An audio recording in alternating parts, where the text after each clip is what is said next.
दोस्तों पटवारी भर्ती परीक्षा के फर्जीवाड़े को लेकर आपको सारी जानकारियां लग गई होगी। यूट्यूब पर भी आपके सामने बहुत सारे वीडियो तो सामने आ ही गए होंगे, लेकिन अभी तक भी असमंजस ये बना हुआ है कि क्या जो पटवारी भर्ती है वो क्या परीक्षा रद्द होगी या फिर केवल इस पर जांच होगी, या फिर जिन स्टूडेंट ने जो फर्जीवाड़ा किया है, जो इस फर्जीवाड़े में 15 लाख देकर जो शामिल हुए हैं, जिन्होंने परीक्षा दी और जिनका सिलेक्शन हुआ है, क्या केवल उन्हें ही बाहर किया जाएगा जाँच के बाद, या फिर जो पटवारी परीक्षा है वो रद्द हो जाएगी। दोस्तों आज के वीडियो में इसी के बारे में बात करने वाले हैं। सबसे पहले दोस्तों आपने देख ही लिए होंगे कि कुछ जो आपके सामने आए हैं कि भाजपा विधायक के जो कॉलेज के सेंटर से पटवारी भर्ती में टॉप 10 में से 7 उम्मीदवार जो हैं वो ग्वालियर जिले से हैं, जिसमें पूजा शर्मा, रिंकू सिंह, ये सारे नाम आपके सामने जो देखने को मिल रहे हैं, इसमें से 7 नाम ग्वालियर के हैं। सिर्फ जो 10 में से ज़्यादातर 7 नाम जो है वो ग्वालियर के। ये सारी जानकारी आपके पास है। इसको आप स्किप करना चाहते हैं तो वीडियो को थोड़ा सा आगे से देख सकते हैं कि क्या परीक्षा रद्द होगी या नहीं। बाकी मैं थोड़ा सा ओवरव्यू आपको देता हूं कि अभी तक अपन ने क्या किया है इस भर्ती को रद्द करवाने या फिर इसमें जांच को लेकर।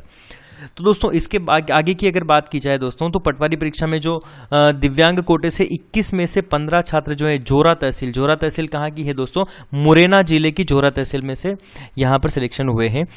जो है दिव्यांग कोटे से 21 में से 15 छात्र तो केवल मात्र जोरा से सिलेक्शन हुए हैं। इन सब चीज़ों को भी आपने देख लिया होगा, इनके बारे में आपने पढ़ लिया होगा और समझ गए होंगे। यहाँ पर भी दोस्तों जो है 16 अभ्यर्थी जो है वो दिव्यांग कोटे से हैं, वो भी सिर्फ एक ही परिवार के हैं या एक ही कास्ट के हैं, त्यागी। सभी के सरनेम आप देख सकते हैं दोस्तों, यहाँ पर सभी का सरनेम क्या है, त्यागी है। और कहाँ के हैं, जोरा तहसील के ही सभी के सभी हैं, यहाँ सभी त्यागी हैं।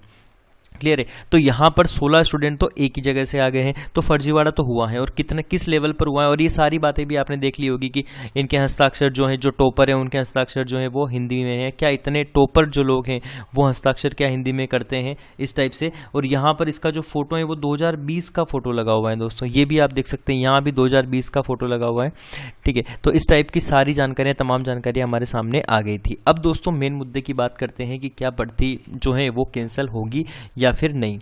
एक बात तो ये है दोस्तों कि जो टॉपर हैं, आप खुद देख सकते हैं, अगर किसी भी परीक्षा में कोई टॉपर आता है या जिसके 187 मार्क्स आते हैं, 180 मार्क्स आते हैं, 175 मार्क्स, और वो भी पटवारी जैसी टफ परीक्षा में जिसका सिलेबस जो है इसी वर्ष चेंज हुआ हो, उसमें अगर इतने नंबर आते हैं और अगर उसने मेहनत करके अगर ये नंबर अगर वो लेकर आता है बच्चा, तो जो स्टूडेंट जो है वो जिस कोचिंग से पढ़ा है, क्या उस कोचिंग में भी उसका प्रचार होता है, वो टीचर भी सामने आते हैं कि हाँ ये बच्चा हमारे यहाँ से पढ़ा हुआ है। क्या इन 7 में से या फिर जो भी टॉपर हैं, क्या एक भी टॉपर अभी तक सामने आया है या फिर उन्होंने या न्यूज़पेपर में आया है कि हाँ मैंने इतनी मेहनत करी, और मैं इतना फर्जीवाड़ा होने के बाद भी क्या कोई भी स्टूडेंट अभी तक सामने आया है कि हाँ हमने मेहनत से पढ़ाई करी है, हमारा एग्जाम आज ले लो, आप ले लो, जो भी हो। मतलब एक बात तो श्योर है 100% की फर्जीवाड़ा हुआ है, मतलब एग्जाम कैंसिल होगी या नहीं, अब बात ये बनती है। अब दोस्तों देखा जाए तो इसके अलावा क्या क्या शिकायतें थी ये भी आपको पता है। और इस बार जो है दोस्तों कैंडिडेट रिस्पॉन्स शीट आई थी, जिसमें बहुत सारे, मतलब किसी शिफ्ट में 17 क्वेश्चन गलत है, किसी में 30 क्वेश्चन तक भी, किसी शिफ्टों में सर्वाधिक क्वेश्चन जो है वो गलत हुए हैं। तो कैंडिडेट रिस्पॉन्स शीट के बाद जो फाइनल आंसर की हर एग्जाम में आती है, फाइनल जो आंसर की आती है वो भी नहीं दी गई, उसके पहले ही क्या है रिजल्ट जारी कर दिया गया था। ये सब आप देख चुके हैं। इसके अलावा किसी शिफ्टों में जो है किसी कैंडिडेट ने के 145 मार्क्स आए हैं, तो उसी शिफ्ट में 143 वाले का भी सिलेक्शन हुआ। ऐसी भी जो है वो घटनाएं सामने देखने को मिली है, मतलब इतने लेवल पर फर्जीवाड़ा हुआ है। भर्ती कैंसिल के बारे में बता दें दोस्तों कि वीडियो बहुत सारे आ रहे होंगे आपके सामने यूट्यूब पर कि भर्ती कैंसिल होगी या फिर जांच होगी या फिर जो भी होगा। अब दोस्तों एक बात अपन सोचने वाली है कि 3 दिन पहले जो ज्ञापन दिया था, इंदौर और भोपाल में सर्वाधिक मात्रा में बच्चे इकट्ठे हुए थे। इसके अलावा सभी जिला मुख्यालयों पर, लगभग सभी जिला मुख्यालयों पर दोस्तों हमने ज्ञापन दिया था माननीय कलेक्टर महोदय को। उसमें बहुत सारे बच्चे शामिल हुए थे।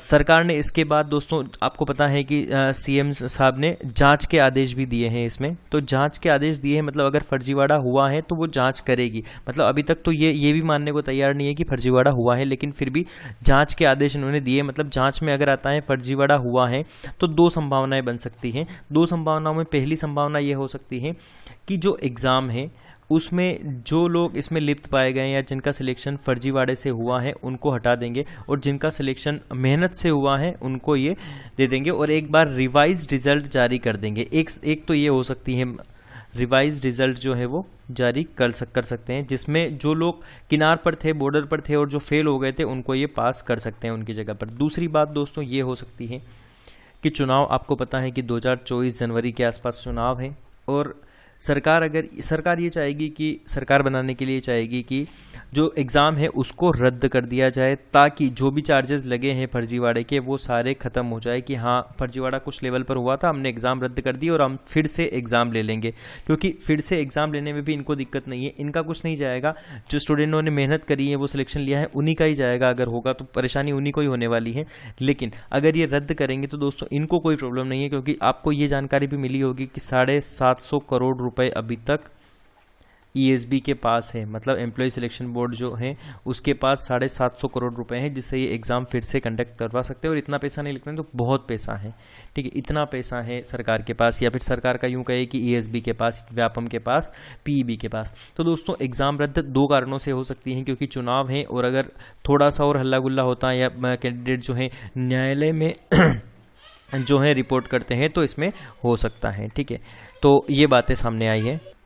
एक बात और देखने वाली ये भी है कि अगर इस लेवल पर, इतने लेवल पर अगर फर्जीवाड़ा हुआ है दोस्तों, तो इसमें जो है बहुत सारे जनप्रतिनिधि भी शामिल होंगे। जैसा कि खबर आपने देख ही ली होगी कि बीजेपी विधायक जो हैं, ये खबर मैंने आपको बताई थी कि भाजपा के विधायक जो हैं उनके कॉलेज के सेंटर से ही इतने लेवल पर, तो यहीं से ही क्यों हुआ, ये किसी भी कॉलेज से हो सकता था। तो जो जनप्रतिनिधि हैं वो भी इसमें शामिल है, मतलब सरकार ये चाहेगी कि इन पर कोई चार्जेस ना लगे और ये एग्ज़ाम को रद्द करके दोबारा एग्ज़ाम ले ले। तो संभावना है कि दोस्तों एग्ज़ाम रद्द हो सकती है, लेकिन एग्ज़ाम रद्द तभी होगी जब इस जांच में आता है और एग्ज़ाम चुनाव के पहले अगर ये कोई रिजल्ट नहीं निकालती है या फिर भर्ती नहीं करवाती है तो फिर ये एग्ज़ाम को क्या है रद्द कर देगी और आश्वासन दे देगी कि हम दोबारा से एग्ज़ाम करवाएंगे, और जिन्होंने मेहनत से सिलेक्शन लिया है वो दोबारा भी ले सकते हैं। तो इस प्रकार के आश्वासन के बाद ये दोस्तों फिर से एग्ज़ाम ले सकते हैं और एग्ज़ाम रद्द करवा सकते हैं। तो दोस्तों आज की जानकारी यहीं तक थी। अगर आप हमसे जुड़ना चाहते हैं तो आप टेलीग्राम पर हमसे जुड़ सकते हैं, इंस्टाग्राम पर भी हमसे जुड़ सकते हैं, और मिलते हैं अगले वीडियो में। तब तक के लिए बाय बाय।